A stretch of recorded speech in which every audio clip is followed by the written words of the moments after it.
Mengapa negara berperang? Kalau di kepalamu muncul pertanyaan itu menyaksikan invasi Rusia ke Ukraina, selamat, maka kamu tidak sendirian. Karena pertanyaan ini adalah pertanyaan yang telah menghantui para pembuat kebijakan maupun para pengkaji hubungan internasional sejak awal berdirinya. Inilah pertanyaan yang melahirkan kajian hubungan internasional. Ketika seorang bangsawan Inggris, David Davis, kemudian menyerahkan sebagian hartanya untuk mendirikan Chair of International Politics karena trauma yang dialaminya ketika melihat hasil-hasil dari Perang Dunia Pertama. Sejak saat itu, pertanyaan tentang mengapa perang terjadi dan bagaimana kita bisa mencegahnya terus menjadi pergulatan di antara para pemikir hubungan internasional. Jawaban yang awal-awal muncul adalah jawaban yang lahir di kalangan praktisi hubungan internasional. Salah satu yang paling terkenal pada waktu itu adalah tentu saja Woodrow Wilson, yang percaya bahwa kalau negara-negara itu kemudian bisa duduk bersama, kemudian membicarakan kepentingan mereka bersama-sama dan mengatasi perbedaan-perbedaan mereka, maka perang bisa dicegah. Kalau ada institusi supranasional, di mana negara-negara itu bisa mengikuti peraturan yang dibuat secara bersama, maka perang bisa dihindari karena semua kemudian mengikuti aturan-aturan tersebut. Inilah yang kemudian memunculkan Liga Bangsa-Bangsa. Dan inilah kenapa juga Chair of International Politics yang pertama di Aberystwyth University, ini chair yang khusus membahas tentang HI pertama kali, diberikan nama Woodrow Wilson. Tapi nanti chair keempat dari Woodrow Wilson ini, yang menduduki kursi Woodrow Wilson yang keempat ini namanya E.H. Carr, itu justru memiliki pemikiran yang bertentangan dari pemikiran Woodrow Wilson. Dia orang yang mengatakan bahwa Liga Bangsa-Bangsa tidak bisa diharapkan. Maka kemudian dia menghadirkan bersama dengan pemikir-pemikir lain seperti Hans Morgenthau apa yang kemudian dikenal sebagai realisme. Realisme adalah gagasan yang menekankan bahwa kita harus memahami politik, tentu saja kemudian politik internasional, sebagai apa yang harus kita lihat apa adanya, real, be real man katanya gitu. Ya, jangan cuma mengharapkan dan menghitung berdasarkan harapan-harapan atau utopia kita saja. Makanya ketika dia bicara soal menawarkan gagasannya, ketika bicara international politics, dia memulai dengan mengatakan bahwa gagasan yang dominan hari ini adalah gagasan utopianisme. Kita berharap negara tidak berperang dengan mereka duduk bersama. Nggak bisa, karena negara tidak begitu. Lalu apa kata realisme yang didorong oleh E.H. Carr tentang mengapa negara berperang? Ya, pertama, realisme percaya bahwa international politics adalah politics. Dan politics adalah struggle for power. Di dalam international politics tidak ada satu pemenang di atas negara, dan karenanya negara harus survive dengan mengandalkan powernya sendiri.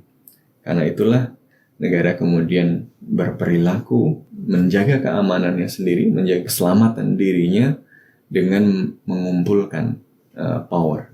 Inilah yang kemudian mendorong negara untuk berperang. Karena mereka tidak tahu apa yang kemudian dikehendaki oleh yang lain. Ya. Manusia didorong oleh instingnya yang paling dasar, yaitu fear.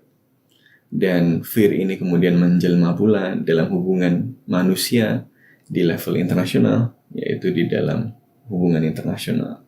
Karena kita tidak bisa menjamin apa yang dilakukan orang lain kepada kita, maka negara-negara kemudian mencoba menjamin keamanannya sendiri dengan mengumpulkan power, menggunakan power yang dia miliki, yang kemudian justru memicu konflik dan perang.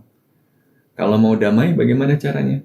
Ya, kalau konflik terjadi karena negara itu mencari power untuk bisa survive, solusinya bukan berharap negara-negara untuk duduk bersama. Maka solusinya adalah bagaimana kemudian bisa tercipta misalnya perimbangan di antara power, perimbangan kekuatan tadi. Ya, sehingga negara-negara merasa bahwa kalau mengubah perimbangan itu, maka peluang saya untuk survive jadi lebih kecil.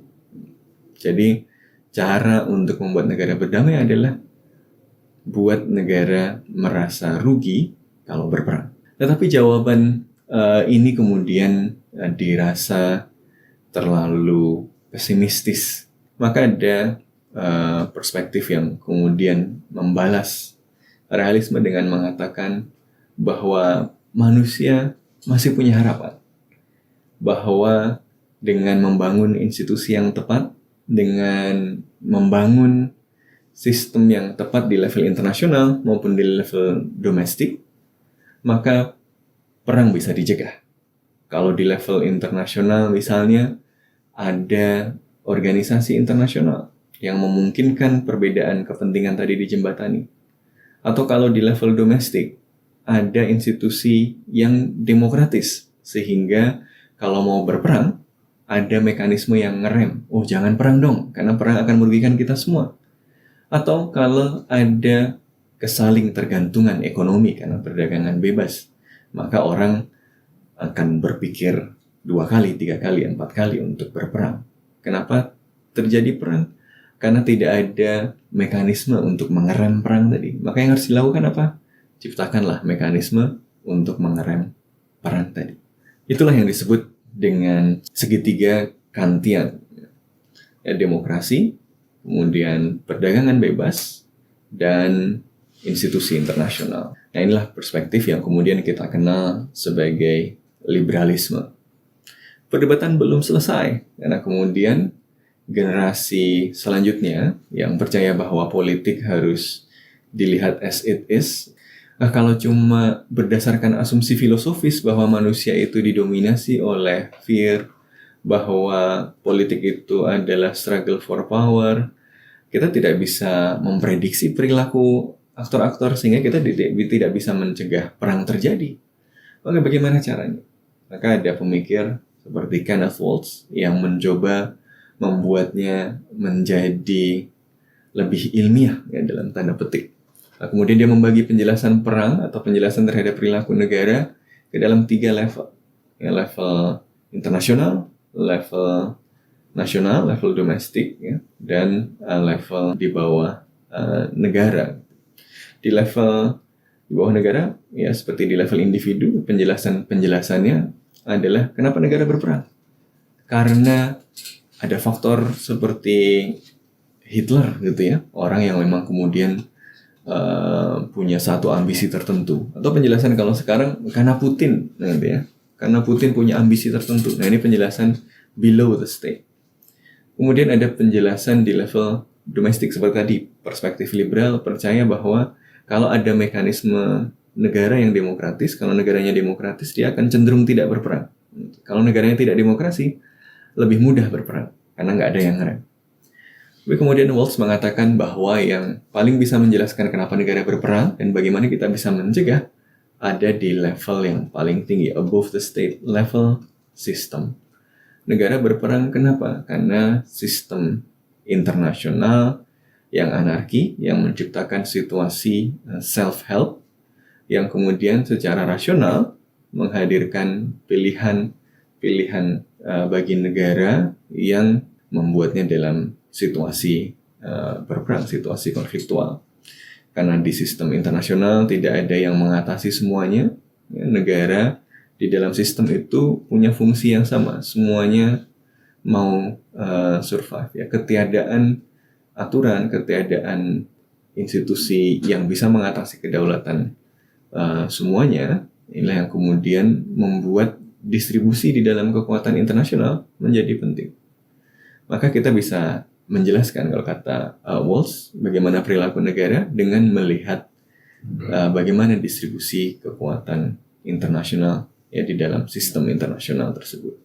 Nah, perdebatan tentang kenapa negara berperang, kenapa perang terjadi dan bagaimana perang bisa dihentikan masih terus berlanjut. Selain liberalisme dan realisme yang terus berdebat tidak selesai-selesai, juga ada pemain seperti strukturalisme atau Marxisme yang percaya bahwa perang itu terjadi karena kehendak kapital, para pemilik modal di negara-negara kapitalis yang sudah matang mengatasi kontradiksi kapitalisme di dalam negaranya. Karena kalau modal itu sudah dikumpulkan di satu negara yang sudah matang, dia taruh lagi modalnya di dalam negara itu sudah nggak balik lagi, returnnya nggak optimal lagi. Ya, dia hanya bisa returnnya besar lagi, ya, dia bisa mengakumulasi modal yang besar-besar lagi kalau dia bisa ekspansi ke negara-negara lain. Karena kalau dia kemudian ditanam di yang mentok itu, dia akan memunculkan kontradiksi di dalam kapitalisme tadi. Nah, kemudian dia harus disebar ke tempat yang lain. Inilah yang nanti oleh Lenin disebut sebagai imperialism. Ya, imperialism is the highest stage of capitalism. Jadi perang terjadi kenapa? Khususnya perang imperialis terjadi karena kehendak kapital melakukan ekspansi ke tempat-tempat baru.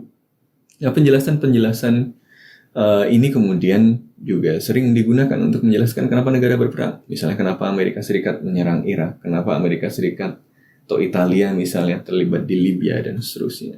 Misalnya ada yang kemudian menjelaskannya untuk keamanan, ya, sebagai preemptive strike. Tapi ada yang kemudian menjelaskannya karena kehendak dari kapital, military industrial complex di Amerika Serikat.